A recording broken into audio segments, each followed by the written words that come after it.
Politricks watch. This is Sir P. Now, there's an old famous saying, never make a crisis go to waste.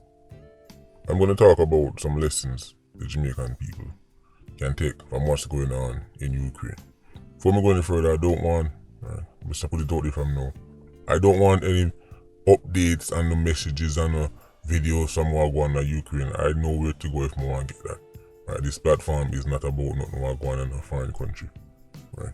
But I'm going to make this video because I think there's some very important lessons even Jamaicans can learn from what going on in that country right now. Before we go any further, I want to send a Patreon birthday shout out to none other than Lady L. Now Lady L, you don't know, right? Your hubby linked me about a month ago and tell me say, why Sir P, you can't forget that birthday, yeah? Right, so Lady L, big up yourself. Wish you all the best. Hope you have a great day. Live long and prosper. I know say I tune in, because if you understand, say, right, you tune in daily. Right. So I don't know if you have a cup of tea in a yarn or what, but wish you the best. See? Enjoy yourself. And Gomez, big up yourself. We can move into the video. I don't know what I'm going to title yet. Might be 5 lessons Jamaicans can learn, or just lessons Jamaicans can learn. Not sure yet. What am I now? I can focus on the substance.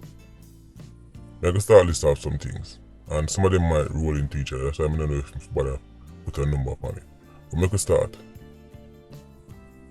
Everybody by now, hear what happened with Russia and Ukraine. There's a video on my Patreon that break it down, right? Because everybody, you know them things I go when things start, all of a sudden everybody turn expert, right? There's a video on my Patreon right now. Right? I think that's the best video to explain, right? All of this madness. But separate from that, listen to what you can learn from what went on in Ukraine right now. Number 1, government cannot save you. Let me repeat, the number 1 thing Jamaicans can learn from what's going on in Ukraine is that government cannot save you. Go back, go listen to my old video, I'm telling you, say, government is not God and nobody now come save you. Citizens of any country is who keep that country, right, safe from outsiders. The government, right, politicians, even with access to the military and the police, when the rubber meet the road, when they, what the fancy word feed, when the feces hit the fan, the people will have to protect themselves. I've said it many times, I am pro-gun. I don't care about what you and your household do. You can be as woke as you want. You can be anti-gun. Guns are dangerous, and what if like somebody like get upset and like shoot like them girlfriend? Yeah, alright. Just stay out of my way. Because you see things like this, just remind me why I will be pro-gun until they put me into the dirt. Because I'm not relying on no politician to protect and defend me and mine. I'm not in my bed thinking, well, the Prime Minister have it secured. I'm gonna see what's happening in the Ukraine. The government passed a law overnight that allow citizens greater access to weapons. I'm not talking about the 9mm, I'm talking about rifles. Ukrainians all of a sudden can just go get gun and defend yourself. You see, this is how politics work. When it's convenient, government is pro-gun. When it's convenient, government say, hey, defend yourself. When the very existence of the state is now at risk, now they're saying, hey, citizen, take up arms. Before that, them say, well, we don't really want these people to have guns, because guns are bad, and suppose the man they get upset and shoot the man here, and suppose the man shoot him wife, what the man can't shoot them wife now. But the state, right, is being threatened. Politicians know say, right, the Russians get to them, skin are gonna start slide off a bone. Now they're like, grab your gun, let's go. Time to defend the homeland. Now obviously Jamaica is not dealing with an invading force. But on a smaller scale, a man knocking on your door, trying to enter your home without permission, is no different whether it want to be a gang member out there with an AK or a Russian soldier out there with an AK. The end result is the same if him get into your house. How will you defend yourself? Oh, I know. Your favorite woke liberal from America is going to help you. Tom Cruise and Brad Pitt and these people are going to swoop down and help you. Oh, actually they won't, because they'll be too busy in their gated community with their bodyguards. I know you're going to call 119. I wonder how fast they can get there. Why the Ukraine government don't tell the people themselves, listen, don't worry yourself. We have it under control. We'll protect you. They can't because they know government. End of the day, when back against the wall, government can't help you. Government is thinking about their survival first. Fend for yourself. But tired of telling you. At the end of the day, you have to fend for yourself. The statist mindset, well, the government will take care of it. No. And if you notice, they issued those weapons for self-defense. The Ukraine government know full well, so the Ukraine citizens cannot go on the offensive against the Russians and stand any chance. The reason why they get arms is to stay in their homes, stay in their communities and fight a defensive war. They can defend against soldiers, they cannot go on the offensive. Just like I said, with Klansman and one other and these gangs and 5150, as pathetic as 87s are with guns, regular citizens cannot go on the offensive against them. You are simply not willing to go to the lengths they are. But you can be on the defensive. You can defend your home. You can defend your property. You can defend your family. You can defend the street where you live on. But to go out there hunting badman or, in Ukraine example, hunting Russians, that wouldn't even last. We know that would be very ugly. Let's just say that. These people are now being tasked to stay in their homes, and when them get closer, do what you can. Because at the end of the day, the Russians don't know these communities, they don't know these homes, so they can barricade yourself in your house, right? Catch your rifle through a little window and do the best they can. Hold it off. Because the only way the Russians can win this is to get a swift and decisive victory, right? If this thing drag on, right, and the Ukraine people them start to fight, right, using guerrilla warfare tactics, and it becomes a war of attrition, then Vladimir Putin will see what happened to the Soviets when they went to Afghanistan, or America and NATO when they went to Afghanistan, right, or even Vietnam. So the Russians need this over with quickly. If it drag on too long, and the citizens them start to resist and lock off them streets and lock off them homes, then this will result in a defeat, a political defeat, not a military defeat. Ukraine cannot defeat Russia militarily, but they can drag it on until Putin pull out. And that will be a political defeat. That will be a disaster. But it comes down to self-defense and the citizens. If government could truly help you, right, then there'd be no need for the Ukraine government to take up arms. If push comes to shove and an invading force is on your doorstep, you best believe your favorite politician will tell you, say, get a gun and you're dead on your own. Second thing, Jamaicans can learn from this. So-called modern era, right, doesn't change human nature. Right, I write down them things that I don't want to forget. Second thing, modern era doesn't change human nature. If you think because we live in a quote-unquote modern times, because enough people were so surprised, them can't believe the country, right, are going to that country at them times, human beings are the same. Human beings are the same. That leads me into the next thing Jamaicans can learn from this. The strong will always trample the weak. Right? It is up to you to strengthen yourself. Right? Because too many Jamaicans enjoy nothing more than telling you about the fact that they are weak. There is this culture in Jamaica, this attitude of I guess you could say it's the Caribbean as a whole. I've noticed it in other islands too, where weakness is a virtue. Struggle is a virtue. Right. This one giant pity party is like a competition. Who for life sadder? Who's weaker? I'm not like them over there. Me never have this, and me never have people love to tell you how weak they are in the Caribbean and in Jamaica. You see, the problem with accepting and wallowing in communal weakness is that it might get you some pity, it might get you some points, and people will sing about you. Oh, I look out for the weak and I look out for the poor, and you feel good in the moment. But here's the reality: the strong will always trample the weak. So if you don't become strong, guess what can happen to you?